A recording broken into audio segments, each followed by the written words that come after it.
국회의원들 공약 이행률을 한번 봤어요. 봤더니 평균 공약 이행률이 51%더라고요. 그러고 이제 40% 이하가 되면 낙제점인데요. 예, 아주 그냥 현란한 말솜씨로 대단하신 박지원 의원님께서 낙제점을 받으셨더라고요. 평균적으로 전라도의 국회의원들은 점수가 좀 높던데 그분은 어떻게 낙제점을 받으셨는지. 예. 근데 이제 지금 대선 주자들의 지난 평가가 또 중요하잖아요. 평균이 51점이에요. 낙제점이 40점이고요. 그런데 문재인은 몇 점이냐면은 16.6점이 공약 이행률이에요. 이게 너무 놀라운 숫자 아닌가요? 시험 점수 100점으로 봤을 때 16.6점 받은 거예요. 그러고 이 안희정 지사는요, 평균이 51점인데 56.6점 받았더라고요. 뭐 가락은 면했나요? 아휴 참. 근데 우리 성남시장은 우리 많이 알잖아요. 96%예요. 96점. 거의 100점 가까이 돼요. 그러니까 그분이 공약하는 게 신뢰가 가는 거죠. 뭘 보고 신뢰하겠어요. 그렇잖아요. 이번에 문재인 16.6점 내신 문재인께서는 81만 개의 공무원 자리를 뭐 이렇게 공략하셨던데, 그렇게 해가지고 이제 이 완전 이 소비 절벽, 소비가 안 돼서 완전 이게 지금 돈이 안 돌아가지고 나라가 국민들이 너무 하루하루 불안하게 살고 있잖아요. 그러니까 그거를 뭐 이렇게 해결한다는 뭐 방법으로 공무원 일자리 뭐 81만 개를 공략하셨는데, 아우 뭐 현실감 있게 와닿지가 않는 거예요. 아이고 뭐 또 저분이 또 저런 공약을 하시나, 뭐 아주 퍼주기 선신 예, 선심승 발음이 안 돼. 아 선심 쓰려고 뭐 공약 하나, 이런 생각 드는 거예요. 근데 우리 이재명 시장님이 아이고 자그마치 96점 96%예요. 그러니까 이분이 지금 뭐 기본소득 이제 제시했다고 해가지고 포퓰리즘이라고 말하면 참 미안한 거죠. 96%나 성공하신 분한테. 그러니까 성남시에서 기본소득 정책 써가지고 성공을 했기 때문에 대통령이 되면은 전 국민에게 할 수 있겠다는 확신을 가지시게 된 거예요. 또 왜냐면은 지금 현재 일자리가 점점 좀 줄어드는 이유 중에 하나가 이 자동화 시스템 때문에 그렇잖아요. 뭐 조금 거창하게 얘기하면 4차 산업혁명 때문인데, 실은 우리가 맨날 뭐 은행을 가도 느끼잖아요. 기계가 사람보다 좀 더 많아지고 있지 않나요? 쭉 해놓고 거기 줄 서가지고 우리 이제 돈 빼고 넣고 막 하잖아요. 그리고 사람들한테 가는 거 점점 귀찮아지죠. 우리가 잘 작동하면 할수록. 그리고 사람들한테 가도 뭐 이 앱을 가지고 쉽게 집에서 하세요 하면서 직원들이, 은행 여직원들이 가르쳐 주잖아요. 그럼 은행 여직원들은 뭐 해맑게 가르쳐 주긴 하는데, 이 사람들 나중에 다 이 뭐 직장 없어지면 어쩌려고 저러지? 참 천진한 얼굴을 보면서 또 그런 생각을 하게 되는 거예요. 그러면 국민은행은 자동화 시켜서 이익은 뭐 똑같거나 더 많이 일어나겠죠. 그럼 기업은 좋아지는 거예요, 점점. 그러나 우리 국민들은 어때요? 일자리를 잃어서 또 소비를 일으키기 힘들고 결혼하기도 힘들고 뭐 살아가기 점점점 힘들어지는 거죠. 근데 기업은 더 잘 되거나 뭐 현상 유지는 한다는 거잖아요. 그러니까 그 돈을 분배를 아주 작게라도 해서 이 소비가 돌아가서 나라의 어떤 빙하를 막아야 되잖아요. 지금 빙하라고까지 하더라고요. 아주 빙하기. 그래서 이제 제시한 건데, 그러면 그 금액이 100만 원이라 하니까 이제 제 주변 분도 월 100만 원이야? 아이고 그거 뭐 나라 완전히 팔아먹는 얘기네. 자기 대통령 되려고. 이렇게 진짜 오해하시는 분들이 있더라고요. 그게 와 있을 수 있는 일인가 싶은데 진짜로 그렇더라고요. 그리고 댓글 아주 주옥 같은 댓글 제가 많이 보고 있는데요. 그 중에 뭐 제이라는 분께서도 그런 말씀 하시대요. 자기 주변에서 그렇게 오해한다고. 진짜 이 오해는 깨야 되는 거죠. 너무너무 안타깝잖아요. 우리가 이 오해를 깨게 해야 돼요.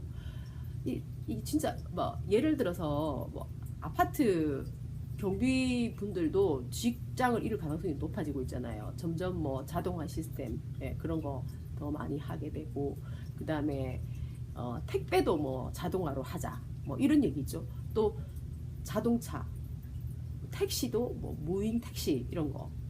우리 완전 진짜 눈앞에 바로 온 거죠. 앞으로는 더 많은 일들이 그렇게 될 것 같아요. 그렇지만 우리 사람들은 먹고 살아야 되잖아요. 일자리는 없는데 그럼 어떻게 돼요?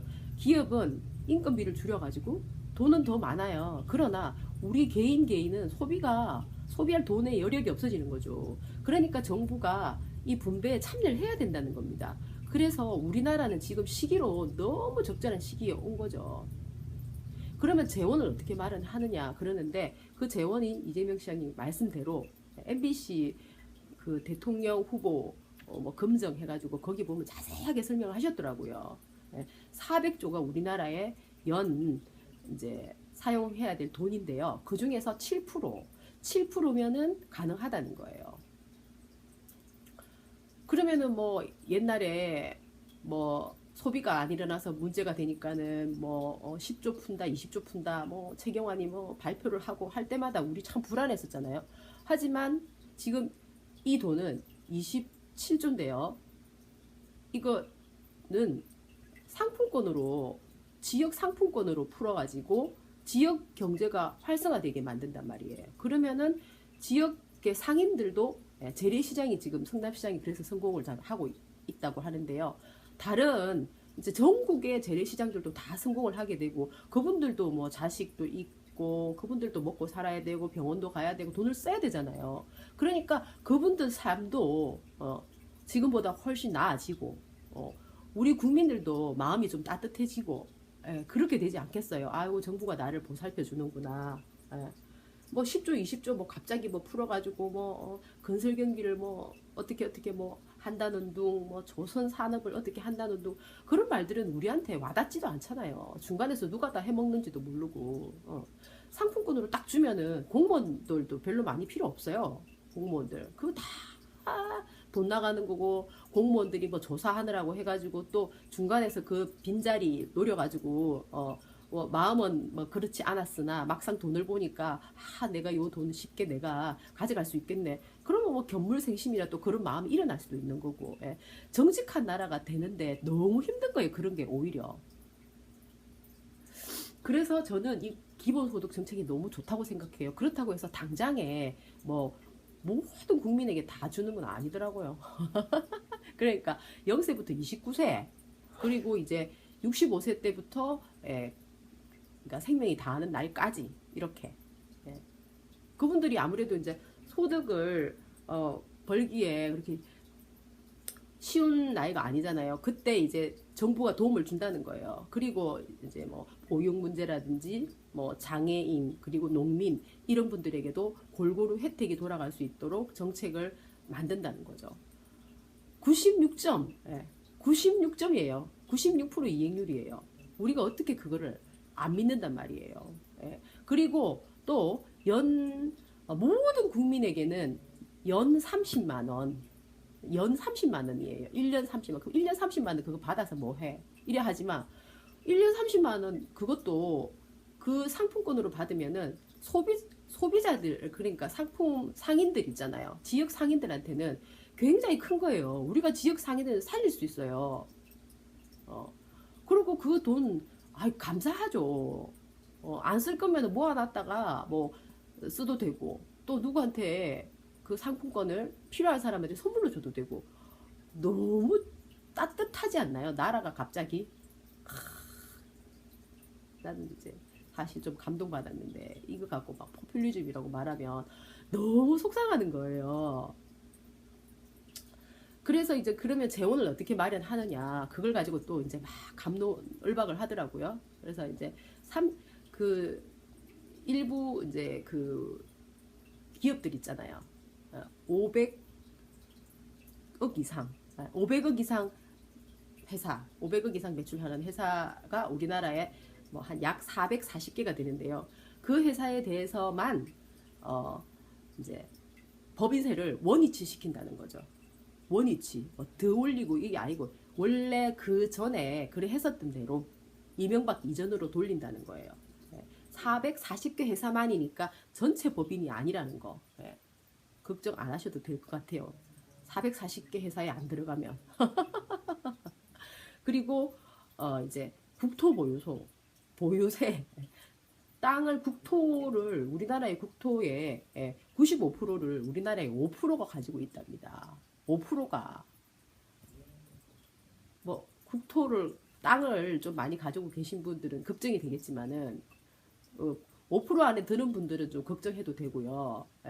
뭐 보통 사람들은 또 걱정 안 해도 된대요. 왜냐하면 연 30만 원 받잖아요. 연 30만 원 뭐 그 내가 땅 가지고 있어서 세금 내는 사람은 5%밖에 안 되고 그분들도 손해는 아니에요. 결과적으로. 그렇지 않나요? 4인 가족이면은 4인 가족이 한 집에 살고 있으면은 4, 3은 12, 120만 원이 기본소득으로 들어오니까 어쨌든 토지 보유세를 낸다 하더라도 뭐 손해가 아니고 이익이잖아요. 5% 이때까지 우리나라에서 큰 소리 치면서 땅땅거리면서 살고 있는 5%만 걱정하면 되는 거니까 보통 사람은 걱정 안 해도 된다는 거. 너무 이렇게 이재명 시장님이 내놓은 정책이 설득력도 있고 또 이 따뜻하게 하는 거예요. 사람의 마음을. 그런데 말입니다. 안희정이 이 제도를 이 정책을 뭐라고 말했는지 아세요?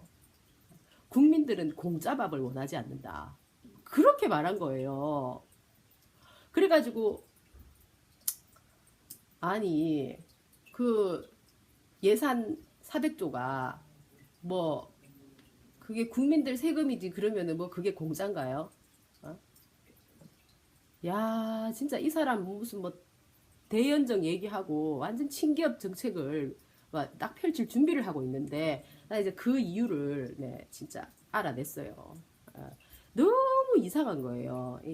알아내지 않고는 참 잠이 안 오는 얘기라 결국은 알아내고 보니까 이 사람이 가깝게 지내는 사람이 누군지 제가 보여드릴게요. 이미 보신 분들도 있고 할 텐데요. 보면은 제가 좀 싫어하는 사람들하고 아주 가깝게 지내대요. 그래서 저는 이 사람이 더욱더 비호감인 거죠. 보이시나요? 자, 기차가 안 보이네요. 이 핑크빛 옷 입고 있는 이 여자분이 나경원이에요. 그리고 뭐 중도파라해서 김부겸, 그리고 새누리당 출신 남경필, 뭐 이런 분들이 무슨 뭐 모임을 한대요. 그러니까 이 새누리당하고 이렇게 친하게 지내는데 뭐 당연히 정치도 친새누리, 뭐 당연히 그럴 수밖에 없겠죠. 그리고 또 여론이 너무 이상하다. 이거 분명히 도와주고 있는데 잡았어요. 이 사람. 이 사람이 삼성 이건희의 와이프 홍라희의 남동생이래요. 홍석현. 이 사람이 중앙일보 회장이랍니다.